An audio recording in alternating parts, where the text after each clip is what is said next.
کی گرمی سے کمپیئر تو کچھ نہیں ہے. قیامت کے دن جو گرمی ہوگی اس سے کمپیئر کچھ نہیں ہے نا. کہا ہے نا جہنم کے وال پہ اگر آپ جو ہمارا سوئی ہوتا ہے نا, جو کپڑا سینے والا سوئی, اگر اس دیوار پہ اس سوئی کو گھسا کے نکال, اس سوئی سے جو آگ کی گرمی نکلے گی وہ دنیا کی گرمی سے بھی ہزاروں گنا زیادہ ہے.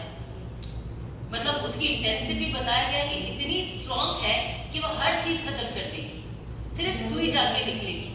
تو سوچئے جو انسان, ہم کبھی کبھی مستی کرتے ہیں نا, باتیں کرتے ہیں, ارے ہم سب کو جنت جانا ہے, لیکن ہم ایسے کرتے. کچھ لوگ بہت لبرل ہو کے فری ہو کے کہتے ہیں نا کیا 2-4 چماٹے کھا کے جہنم سے جنت چلے جائیں گے. کاش وہ ایسا ہوتا ہے نا. 2-4 تماچے نہیں ہیں.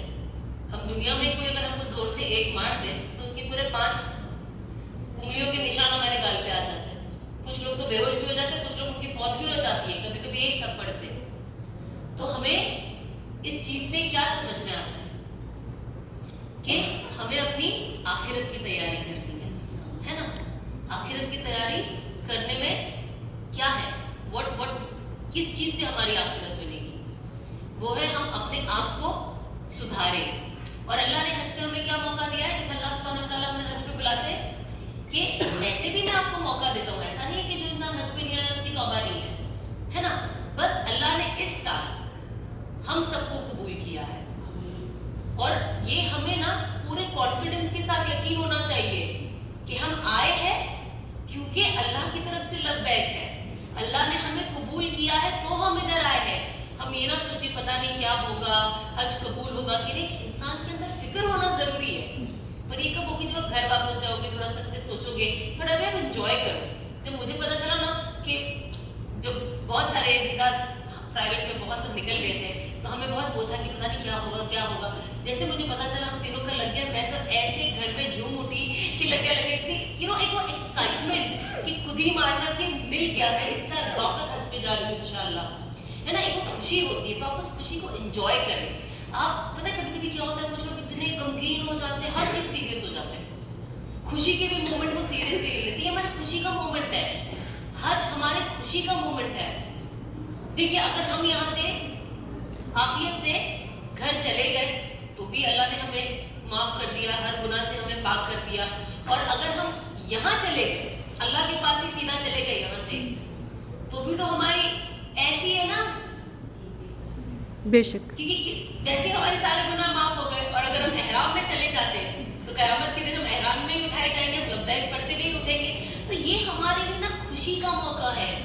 ہاں ہمیں رونا چاہیے کہ ہم نے گناہ کیا کیا, ہم نے اللہ کو ناراض کیسے کیا, ہم نے کیسے ان کی نافرمانی کی, ہم کیسے ایک مسلمان ہو کر اپنے آپ کو, اپنے ویلیو کو نہیں سمجھ پائے, ہم نے اپنے آپ کو اتنا سستا کیسے کر دیا, ہم نے اپنے آپ کو ایسا بغیرت کیسے کر دیا, ہم نے اپنے آپ کو اللہ کے حکموں سے دوسرے لین پہ ہم کیوں چلے گئے.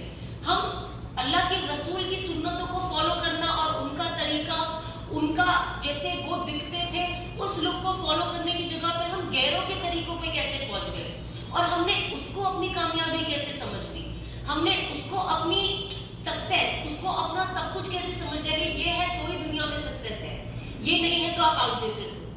ہمیں فکر اس چیز کی اگر آپ کر کے روگے تو آپ کا رونا بنتا ہے, لیکن اس چیز کی ہمیں خوشی منانی ہے کہ ہم یہاں پہ آ گئے ہیں, اللہ نے ہمیں بلایا ہے. کیونکہ اللہ بلاتے تبھی نا, جب انہیں آپ کا حج قبول کرنا ہوتا ہے تبھی تو بلاتے ہیں نا, تو بلد کی بلائیں گے. کتنے لوگ تھے, 52,000 لوگ کم ہوئے ہیں پرائیویٹ ٹور سے. یہ ان میں سے وہ بھی لوگ تھے, یہ 52,000 میں, جنہوں نے حج کی دعوتیں بھی کھا لی تھی. سوچیے وہ بیچارے جب جا کے بولے ہو گے کہ اب ہم حج پہ نہیں آ رہے, کہ دل پہ کتنا بڑا ٹوٹا ہوگا نا, کہ اب اتنی خوشیاں, تیاریاں, کپڑے, بیگ بنا رہے, احرام خرید رہے, پتہ چلا کہ ہم نہیں جا رہے. تو ہمیں خوش ہونا چاہیے نا کہ ہم یہاں پہ آ گئے. اور حج کمیٹی والوں کے لیے تو اور بھی خوشی کی بات ہے, جتنے بھی پرائیویٹ ٹور والے جنہوں نے 4-5 گنا زیادہ پیسہ دے, وہ سب سے پیچھے ہے, اور اللہ نے حج کمیٹی والوں کو آگے کر دیا ہے نا. تو اللہ کی کتنی بڑی آپ کے لیے کتنا بڑا تحفہ ہے نا.